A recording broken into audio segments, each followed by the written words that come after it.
नमस्कार, India news देख रहे हैं आप। मैं हूं आपके साथ पराग गुप्ता।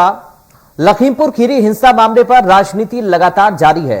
लखीमपुर हिंसा के विरोध में कांग्रेस कार्यकर्ताओं ने देश भर में मौन व्रत प्रदर्शन किया।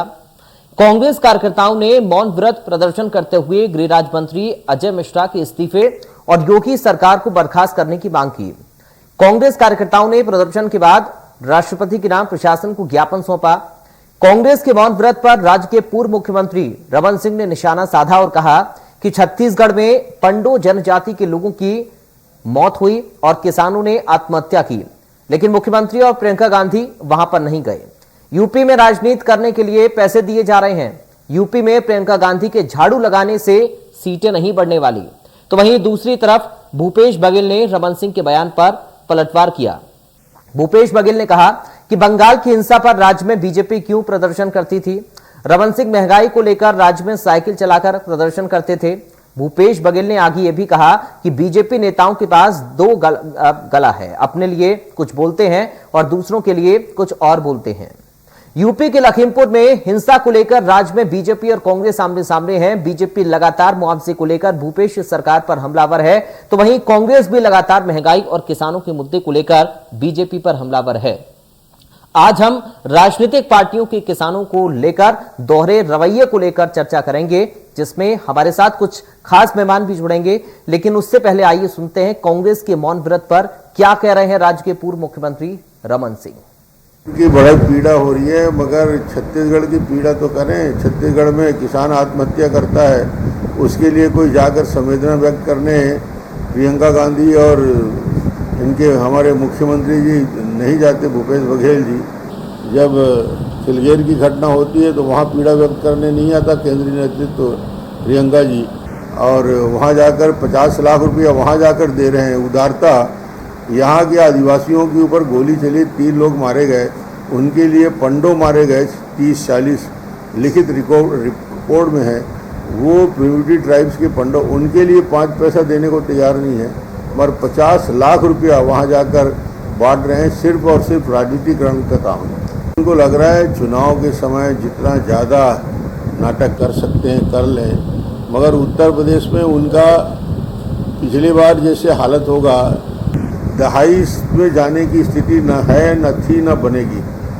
10 से ऊपर पहुंच ही नहीं सकते कितना भी वो मेहनत करें, क्योंकि पूरे देश में कांग्रेस की जो हालत है, जिस प्रकार विभाजित कांग्रेस है, G23 के लोगों ने जिस प्रकार से कहा, कांग्रेस आज पूरे धरातल खो चुकी है और उत्तर प्रदेश में तो कहीं अस्तित्व तो है नहीं। जनता कांग्रेस के मौन व्रत को लेकर रमन सिंह के बयान पर राज्य के मुख्यमंत्री भूपेश बघेल ने क्या कुछ कहा है, सुनिए जरा। जनता पार्टी किस मुंह से बात कर रही है? किसानों के मामले में बात हो तो ये लोग क्या नहीं करते थे? राज्य में उनकी सरकार थी, महंगाई बढ़ता था तो आंदोलन कौन करते थे? यहाँ बैठ के नहीं करते थे। साइकिल कौन चला रहा था? रमन सिंह नहीं चला रहे थे। तो हर आंदोलन में ये लोग, कोई घटना कहीं हो उसके लिए, क्या पश्चिम बंगाल की घटना पे भारतीय जनता पार्टी के लोग यहाँ धरना नहीं दिए थे? इस प्रदेश से क्या लेने देना था उनका? लेकिन धरना दिए कि नहीं दिए थे? तो किस मुंह से बात करते हैं लोग? ये इनके पास दो गला है, वो अपने लिए कुछ और कहते हैं, दूसरे लिए कुछ और कहते हैं। तो ये भारतीय जनता पार्टी की चरित्र रहा है, लोगों को गुमराह कैसे किया जाए। राम नाम जपना, पराया माल अपना। तो चलिए चर्चा की शुरुआत करेंगे और हमारे साथ कुछ खास मेहमान जुड़ गए हैं। सीधा आपका परिचय करा दूं। कांग्रेस पार्टी से प्रवक्ता अजय गंगवानी हमारे साथ मौजूद हैं। अजय जी आपका स्वागत है। बीजेपी से प्रवक्ता नीलू शर्मा हमारे साथ मौजूद हैं। नीलू शर्मा जी आपका स्वागत है। और वरिष्ठ पत्रकार के शर्मा हमारे साथ मौजूद हैं। के शर्मा जी आपका स्वागत है। अजय गंगवानी जी, आप भी के साथ में शुरुआत कर रहा हूं। मुख्यमंत्री जी कह रहे हैं कि बीजेपी के दो गले हैं, एक से कुछ बात करते हैं, एक से कुछ बात करते हैं। बीजेपी भी तो यही बात कह रही है कि जब लखीमपुर खीरी में किसानों की मौत होती है तो वहां पर तो जाते हैं राहुल प्रियंका, तो क्यों नहीं जाते कवर्धा, क्यों नहीं और जहां पर कांग्रेस शासित राज्यों में इस तरह की घटनाएं हो रही हैं वहां पर क्यों नहीं जा रहे हैं? देखिए पराग जी, कहीं ना कहीं आज छत्तीसगढ़ में ही पूरे देश की जनता समझ रही है कि भारतीय जनता पार्टी पूरी तरह किसान विरोधी है। आज देखिए, न केवल स्वतंत्रता के पहले और न स्वतंत्रता के बाद आज तक जो एक शर्मनाक घटना हुई है, ये पूरे देश के इतिहास से एक बहुत बड़ा धब्बा है। कहीं ना कहीं देखिए, आज हमारे केंद्रीय राज्य मंत्री एक संवैधानिक पद पे हैं और उसका पुत्र आज सरेआम अपने जीप के चक्के से 4 किसानों को रौंद देता है, उसके अलावा 4 अन्य लोगों की मौत हो जाती है। और उसके बाद हमारे माननीय जो किसान, खुद एक किसान है माननीय भूपेश बघेल जी, जो किसान की समस्याओं को, उनके दर्द को महसूस करते हैं और उत्तर प्रदेश में पहुंचकर उनकी सरकार के पहले प्रत्येक किसान को 50 लाख की घोषणा करते हैं। ये उनके किसान हितैषी होने सर, सिलगेर में भी तो किसानों के लिए 50 लाख की घोषणा करें ना, कवर्धा में भी करें, राजस्थान में भी करें, जहां पर कांग्रेस शासित राज्य वहां पर तो कोई घोषणा मुआवजे की नहीं की है। पराग जी, बताना चाहूंगा, सिलगेर का जो मुद्दा है वो आज जो लखीमपुरी की घटना है पूरी तरह डिफरेंट मुद्दा है, लेकिन उसमें भी बात करूंगा। सिलगेर का जो केस है उसमें वहां से हमारे जो 8 लोगों का एक समिति बनाई गई थी माननीय दीपक व्यास के नेतृत्व में। वो समिति व्यक्तिगत रूप से मिलकर आई वहां पे, उनसे उनकी चर्चाएं की, उनकी समस्याओं को सुना। वो चर्चाओं में संतुष्ट होने के बाद उन्होंने अपना आंदोलन वापस किया और मैंने स्पष्ट रूप से कहा, माननीय भूपेश बघेल जी ने उनसे निवेदन भी किया था, अगर आप चाहते हैं तो हम हरजाना देने के लिए तैयार है, क्षतिपूर्ति की राशि देने के लिए तैयार है। लेकिन सिलगेर के जो अच्छा, वहां पर आप पूछकर हरजाने की राशि देंगे और वहां पर जब लखीमपुर में जो किसानों और प्रशासन के बीच में समझौता हुआ, उसके बावजूद भी आप मुआवजे की राशि का ऐलान कर रहे हैं और मिलने भी जा रहे हैं। पराग जी, मेरी सर, ये भी तो दोहरा मापदंड हुआ ना फिर। पराग जी देखिए, मोहन मरकाम जी हमारे प्रदेश के मुखिया हैं, हमारे संगठन के मुखिया हैं, उनका भी स्पष्ट एक बयान आया है कि हम जो वहां पे सिलगेर के जो पीड़ित व्यक्ति थे उनको हरजाना देना चाहते थे, लेकिन क्योंकि वो अंदर के नक्सलियों के प्रभाव के कारण वो उनसे जो क्षतिपूर्ति की राशि देने के लिए तैयार नहीं हो रहे। हमारे लिए छत्तीसगढ़ के किसान हो चाहे देश का पूरा किसान हो, हमारे 3.25 साल की सरकार में हमने सिर्फ और सिर्फ ग्राम स्वराज के सपने को लेकर काम किया है। आज जो 2.5 रुपए समर्थन मूल्य दे रहे हैं पराग जी, वो पूरे देश में सर्वाधिक है। केंद्र सरकार के द्वारा लगातार रंगा डालने के बाद भी राज्य किसान योजना की बात करूं या मजदूर किसान न्याय योजना की बात करूं या गोधन न्याय योजना की बात करूं, लगातार हमने ग्रामीण अर्थव्यवस्था को मजबूत करने का प्रयास किया है। और देखिए, आज थोड़ा सा कुछ सेकंड और देंगे, आज लखीमपुर की घटना के बाद जिनका पुत्र आज एक 302 के हत्या का आरोपी है, पूरे देश में अगर आम व्यक्ति पर 302 की धारा लगती है तो तुरंत उनकी गिरफ्तारी होती है। इस प्रकार 2-2 बार समन देके उन्हें सूचित नहीं किया जाता। 10 बजे तक पूरी टीम पूछताछ के लिए मौजूद होती है और ये मंत्री पुत्र 12 बजे पहुंचते हैं। क्या ये इंसाफ है?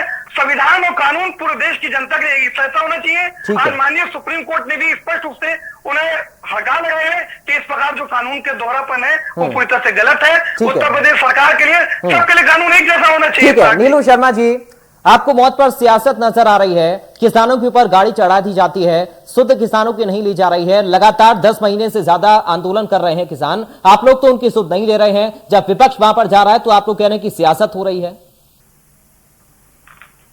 देखिए पराग जी, ये शुद्ध रूप से कांग्रेस के हाईकमान को खुश करने की यहाँ पर राजनीति चल रही है, चाहे कांग्रेस का संगठन हो चाहे कांग्रेस की सत्ता हो।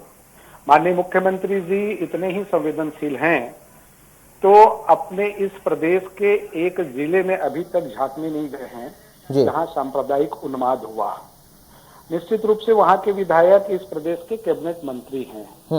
ये पर्यटन के दृष्टिकोण से कांग्रेस के अपने हाईकमान को खुश करने के लिए लखीमपुर के खीरी जाते हैं। वहां पर जाकर किसानों के उस संवेदनशील विषय पर शामिल होते हैं और उनको खुश करने के लिए 50 लाख रुपया मुआवजा की घोषणा करते हैं। इस प्रदेश में कांग्रेस की सरकार को लगभग 3 वर्ष पूर्ण होने वाले हैं। 500 से अधिक किसानों की आत्महत्याएं हो चुकी हैं जी। और निश्चित रूप से सिलेगर की जो घटना है इस प्रदेश की बहुत बड़ी घटना है। वहां पर इस कांग्रेस की सरकार के माननीय मुख्यमंत्री जी की किसी प्रकार की कोई भी संवेदना नहीं दिख रही है। आप दूसरे प्रदेश में जा रहे हैं, बिल्कुल जाइए। आप इस प्रदेश के मुख्यमंत्री हैं, कांग्रेस के एक जिम्मेदार आप वरिष्ठ जो हैं, आपके निश्चित रूप से आपको जाना भी चाहिए, उसमें कहीं कोई नहीं। लेकिन आप अपने भी प्रदेश की चिंता कर लीजिए।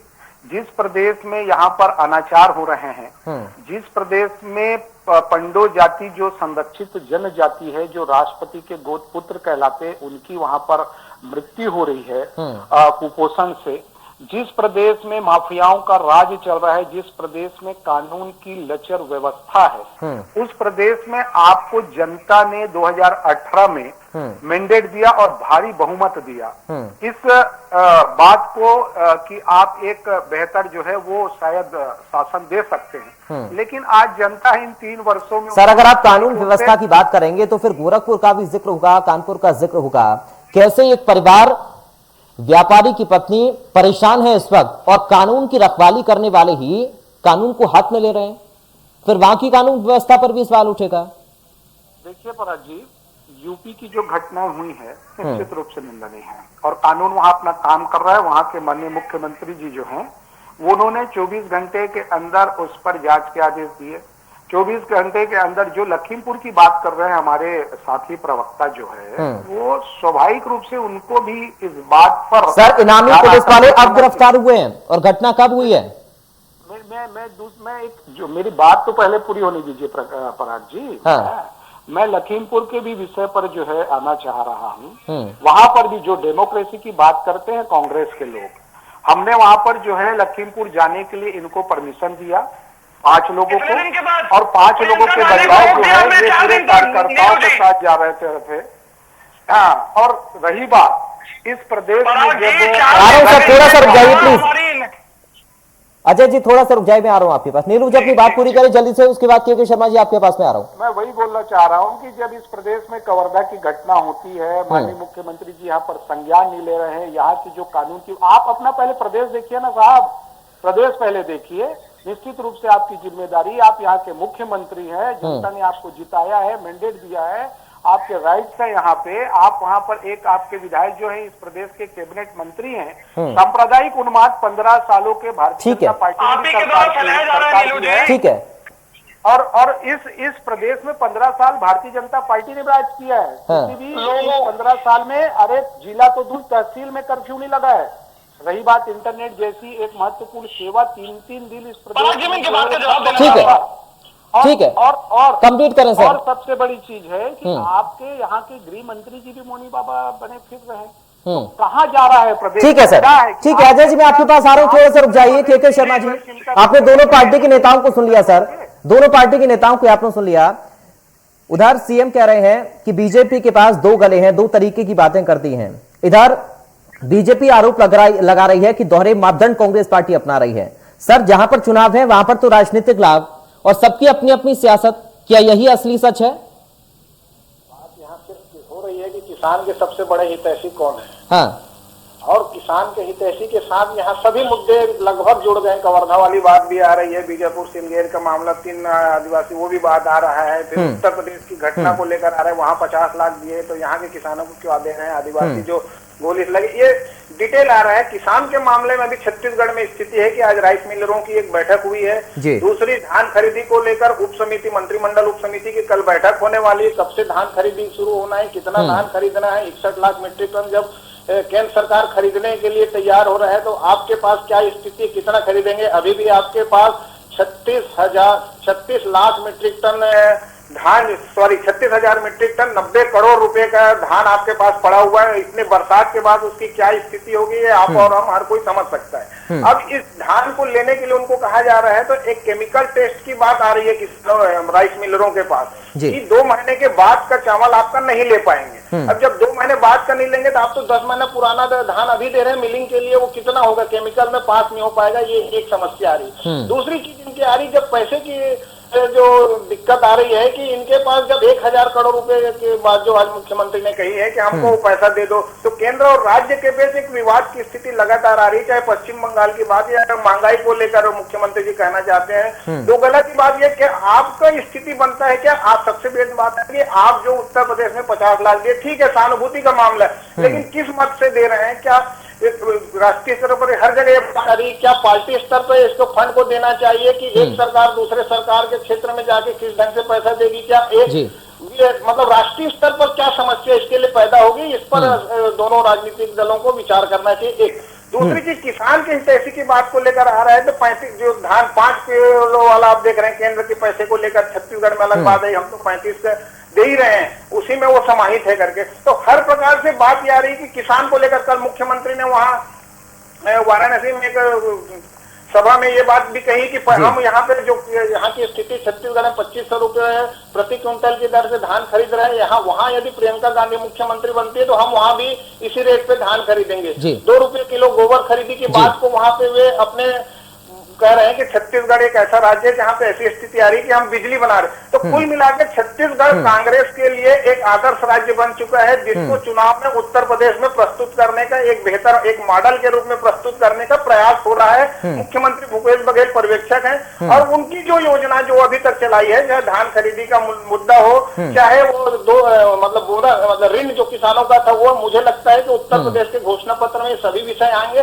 कुल मिलाकर के छत्तीसगढ़ के हितों को लेकर के क्या आपके प्रयास हो रहे हैं, ये जो है छत्तीसगढ़ के लोगों के लिए महत्वपूर्ण है। जी ठीक है अजय जी, महंगाई पर प्रदर्शन और चावल पर मौन। काफी वरिष्ठ पत्रकार है, वो उनकी बातों को बहुत ध्यान से सुन रहा था, उनकी बात से पूरी तरह सहमत हूँ। आज छत्तीसगढ़ पूरे देश के लिए एक मॉडल राज्य के रूप में प्रस्तुत हुआ है। पौने 3 साल में हमने लगातार किसानों को, ग्रामीण अर्थव्यवस्था को जिस प्रकार से मजबूत किया है, वो सचमुच एक देश का उदाहरण है। आज इन्हीं के केंद्र की मोदी सरकार हमारी छत्तीसगढ़ सरकार को 32 पुरस्कार देती है। कहीं ना कहीं इस बात का संकेत है पराग जी कि माननीय भूपेश बघेल जी के नेतृत्व में शानदार काम कर रहे हैं। और आज गोधन न्याय योजना की जो तारीफ है कहीं ना कहीं संसदीय समिति भी कर रही है। और देखिए आज ये जो चावल पर भी मौन व्रत तोड़ी है सर, चावल पर भी मौन व्रत तोड़ी अपना, उसमें भी आ रहा हूँ पराग जी। देखिए कहीं ना कहीं पिछले बार भी आपको याद होगा 60 लाख मीट्रिक टन धान का खरीदी का वादा करने के बाद आखिर में इनके प्रवक्ता बड़ी बड़ी बातें करते रहे, भारतीय जनता पार्टी के नेता बड़ी बड़ी डींगे हाँकते रहे, और जब खरीदी की बात आई तो मात्र 24 लाख मीट्रिक टन धान खरीदा गया। रासायनिक खाद की बात करूं, 11.5 लाख मीट्रिक टन की डिमांड करने के बाद मात्र 6.5 लाख मीट्रिक टन दिया गया रासायनिक खाद। उसके अलावा बोरे खरीदी में लगातार इससे कहीं ना कहीं केंद्र की मोदी सरकार छत्तीसगढ़ की सरकार के साथ सौतेला व्यवहार कर रही है। और देखिए कहीं ना कहीं धान खरीदी के समर्थन मूल्य पे जो जवाबदारी है पूरी तरह केंद्र सरकार की है, और पूरे देश की राज्य सरकारें सिर्फ और सिर्फ एक एजेंसी के रूप में काम करती है। आपको एक उदाहरण देना चाहूंगा, 1 जुलाई 2014 को रमन सिंह जब यहाँ मुख्यमंत्री थे, तत्कालीन खाद्य मंत्री थे पराग जी रामविलास पासवान जी, उस समय उनका लेटर है, उसमें लेटर में उन्होंने स्पष्ट रूप से लिखा कि जो भी धान उत्पादित छत्तीसगढ़ की सरकार के द्वारा किया जा रहा है उसके लिए केंद्र सरकार बाध्य है, वो किसी प्रकार से इंकार नहीं कर सकती। लेकिन देखिए पराग जी, हमने छत्तीसगढ़ में देखा 60 लाख के बजाय 24 लाख की बात करूं, आज 2,500 रुपए से बोलते हैं अगर 1 रुपए भी समर्थन मूल्य से ज्यादा खरीदेंगे तो केंद्रीय मूल्य में चावल नहीं खरीदेंगे। लगातार डिस्टर्ब करने के प्रयास के बाद जवाब नहीं आया अभी अजय जी। भूपेश बघेल जी अपना वादा निभाया है। और देखिए आज अगर ये धान खरीदी की बात करते हैं, बताना चाहूंगा पराग जी, 2003 में 27 लाख और आखिरी साल में 56 लाख, कुल औसत मात्र 50 लाख मीट्रिक टन की खान खरीदी की। और हमने पहले साल 80, दूसरे साल 84 और पिछले साल रिकॉर्ड टूटा पराग जी 92 लाख मीट्रिक टन, 21,55,000 से। कहीं ना कहीं ये जो आंकड़े हैं इनसे भारतीय जनता पार्टी के पेट में दर्द हो रहा है। ठीक है, चलिए, इससे गलत आरोप लगा रहे हैं। ठीक है, गलत आरोप है नीलू जी, गलत आरोप है, दोहरा मापदंड आप लोगों का है और आप लोग भेदभाव कर रहे हैं। ये अपना राज पराया राज क्या होता है सर? देखिए साहब पराग जी, 15 साल में हमने किसानों के समय पे धान खरीदी, 1 नवंबर को हमने धान खरीदी, पैसे भी हम समय पे उनके अकाउंट में दिए। कांग्रेस की सरकार आई, इन्होंने वायदा किया था कि हम समय पे और किसानों का एक दाना खरीदेंगे, और 1 नवंबर की भारतीय जनता पार्टी की मांग है शुरू से, और इस बार भी अक्टूबर आ गया है, आप 1 नवंबर से धान खरीदिए। पहली बात, किसानों के अगर आप हितैषी होते तो मैं पिछले साल को आपको याद दिलाना चाहता हूं, अजय गंगवानी जी को भी, कि 1,40,40,00,000 मीट्रिक टन कैबिनेट की उप समिति ने जो है वो धान का उस समय का उपार्जन उन्होंने बताया था। पिछला साल का लक्ष्य था 90 लाख मीट्रिक टन, इन्होंने खरीदा। हमने मांग किया था कि आप किसानों के 1 करोड़ जो है मीट्रिक टन धान खरीदिए। अब बच रहा है 10 और 40, 50 लाख मीट्रिक टन तो आपने खरीदा नहीं। दूसरी बात, जब बारिश आई तो वो खुले में जो धान पड़ा हुआ है, और खुले में जब धान पड़ा हुआ है तो वो जो सड़ रहा है, और सड़ रहा है तो उसकी जिम्मेदारी किसकी है? जिम्मेदारी खुद जो है वो राज्य सरकार की होती है। आपको जनता ने मैंडेट दिया है, आप काम करिए ना। आप सारे विषयों पर सिर्फ केंद्र सरकार के ऊपर जो दोषारोपण करते हैं, इसका अर्थ है, आपने कहा था कि हम जब सरकार हमारी आएगी हम समर्थन मूल्य में धान खरीदेंगे, आपने 4 किस्त कर दिया। और आपने ये भी कहा था कि हम अपना जो है स्वयं का जो है वो आय का स्रोत पैदा करेंगे, हम किसी के ऊपर डिपेंड नहीं करेंगे। आप साथ किसानों ठीक है सर, अजय जी मैं आपके पास आ रहा हूँ और बहुत जल्दी से केके शर्मा जी आपसे जवाब चाहूंगा सर। ठीक है, ठीक है नीलू जी, ठीक है नीलू जी, किसानों के अगर इतने हितैषी हैं, आप पिछला बोनस दीजिए इनका। ठीक है सर, आप समय पे धान खरीदिए। ठीक है, ठीक है अजय जी मैं आपके पास आ रहा हूँ। केके शर्मा जी, कौन कितना हितैषी है किसानों का, एक दूसरे के ऊपर सिर्फ ठीकरा फोड़ने का काम कर रहे हैं? देखो छत्तीसगढ़ ने ये तो बता दिया है कि किसान जो है सत्ता बनाने और सत्ता छीनने दोनों में किसान है। ये पूरे देश में एक संदेश गया है, जो उत्तर प्रदेश से लेकर राजस्थान, पंजाब, हर जगह ये बात सामने आ रही है। अब देखना है कि छत्तीसगढ़ में जो किसानों की स्थिति, इस पर पूरे देश की निगाह है। आज आपके पास गोदाम की क्या स्थिति है, नीलू भाई अध्यक्ष रहे वहाँ के, आज मेरे अधिकारिक कहना है कि 20 लाख मीट्रिक टन, लेकिन इससे कम की होगी क्षमता। 20 लाख मीट्रिक टन धान की क्षमता है, बाकी आपका कहाँ है? 90 करोड़ का धान खराब हो गया, आज की डेट की बात है। तो इस सब को जो नुकसान जो हो रहा है, इसके लिए आपके पास क्या स्थिति? जो धान खरीद कर मंडियों में जो नीलू भाई बता रहे हैं कि आप 2500 रुपया में 15 क्विंटल प्रति एकड़ की दर से खरीदे, बाकी धान जो मंडी में जा रहे हैं उसका रेट क्या जा रहा है? 1200 से 1400 रुपये तक आपके पास मार्केट, मतलब मंडी में जो जाता है खरीदी, जो अड़तिया के माध्यम से जिसको कहें, जो पंजाब हरियाणा के बड़े बड़े अड़तिया बैठे, छत्तीसगढ़ में भी कुछ धान जो बाहर जा रहा है।